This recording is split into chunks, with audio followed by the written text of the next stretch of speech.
हर इंसान का अल्लाह से ताल्लुक़ अलग होता है, हम इसकी वज़ाहत नहीं कर सकते।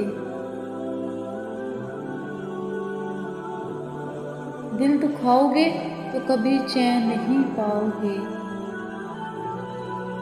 वो वाहिद शख्स था जिसके लिए मैंने खुद को संवारा भी और बिगाड़ा भी।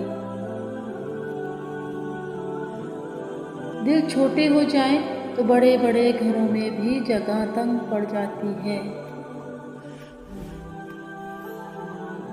सुनो, वो कुछ था जो टूट गया मुझ में, एतबार था शायद, या शायद मान था तुम पर।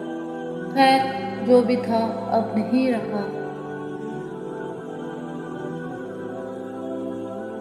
तू जो हर रोज़ नए हुस्न पे मर जाता है, तू बताएगा मुझे इश्क है क्या? हज़ार